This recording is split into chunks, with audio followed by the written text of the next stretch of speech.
Your dog does not see you as a human being, not in the way you think. You probably assume that on some level they understand what you are, a person, their owner, a member of a different species they have simply learned to live with. But science has found something that breaks that assumption completely. And once you understand what your dog actually perceives when they look at you, the ordinary moments between you will never feel ordinary again. Here is what you really are to them. 1. You are not a species. You are a category. Dogs do not sort the world the way we do. They do not have a mental filing system that separates humans from dogs, from squirrels, from furniture. What they have is something more primitive and more powerful than that. They sort the world into safe and unsafe, known and unknown, threat and not threat. And somewhere in the deepest architecture of your dog's brain, you do not exist in the human category. You exist in a category that has no equivalent in human language. You are the fixed point, the constant, the one presence their nervous system has been calibrated to return to. Brian Hare, the cognitive scientist at Duke University who has spent decades studying dog cognition, found that dogs do not treat humans as a separate species the way other animals do.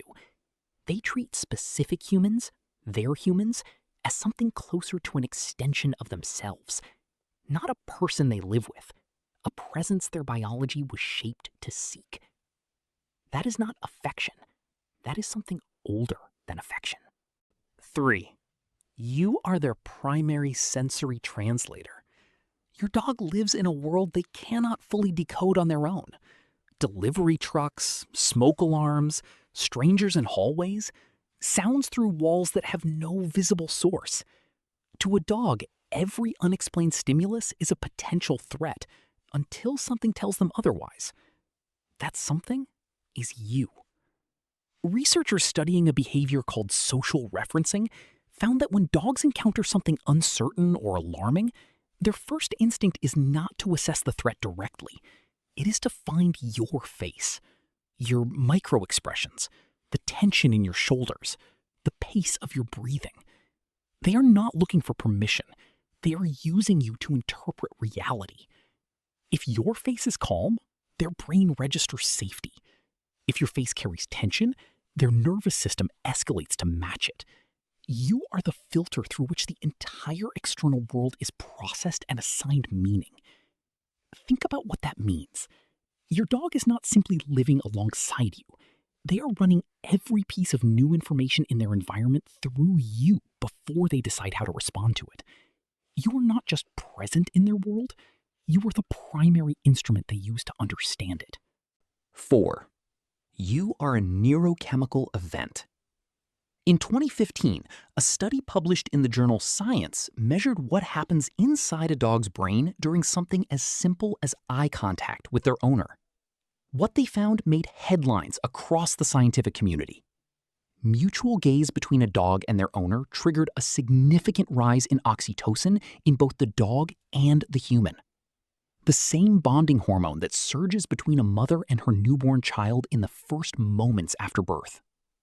Let that land for a moment. Your dog looks at you and their brain releases the chemistry of new parenthood. Not the chemistry of seeing a friend, not the chemistry of a pleasant interaction. The chemistry of biological bonding at its deepest level. And here is what most people miss about this. That response is not triggered by food. It is not triggered by play. It is not triggered by any reward you could consciously offer. It is triggered by your presence alone, by the simple fact of you being there and looking back. You are not a person your dog is fond of. You are a neurochemical event their brain has been waiting for every single moment you were gone.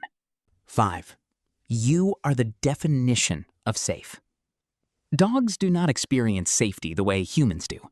For us, safety is the absence of danger. For a dog, safety is the presence of something specific. In study after study examining how dogs regulate their stress responses, one finding comes up repeatedly. Proximity to their bonded human does not just reduce a dog's cortisol levels, it drops them almost immediately.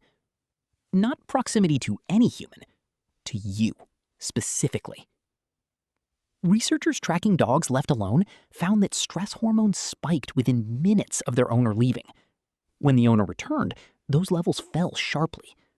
When recordings of the owner's voice were played to dogs during separation, their stress responses dropped almost as quickly as if the person were physically there. This means your dog's body is running a constant calculation, a biological equation in which your proximity is the variable that determines whether their internal alarm system is on or off.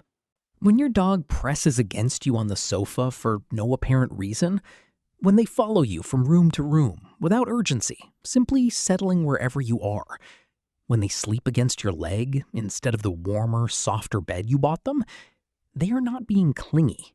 They are not being needy. They are placing themselves in the only location in their entire environment where their nervous system registers as fully off. You are not somewhere they like to be.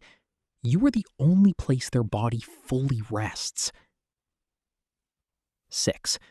You are irreplaceable in a way that has no human equivalent.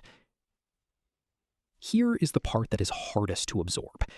Everything we have covered so far, the scent recognition, the oxytocin response, the social referencing, the neurological co-regulation, none of it transfers.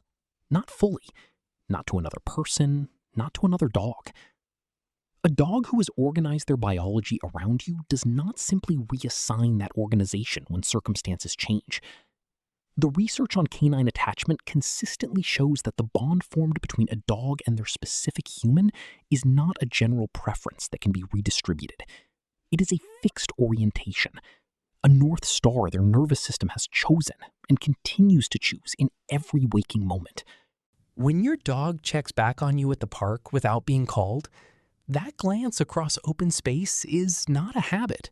It is their nervous system confirming that the fixed point is still there. Because a fixed point needs to be confirmed. Not because they doubt you, because you are the condition that makes the rest of the world feel navigable. Remove the fixed point, and the world becomes unreadable. That is not a metaphor. That is the biological reality your dog is living every single day. You are not a human to your dog. You are not an owner. You are not even a companion in the way we use that word. You are the single most significant presence their nervous system was built to find. The one scent their reward center illuminates for. The one face their eyes evolved specifically to read. The one presence that turns their internal alarm off completely. When they look at you, they do not see a person. They see the reason the world feels safe enough to exist in. And they have known that since the first day they met you, long before you understood what you were to them.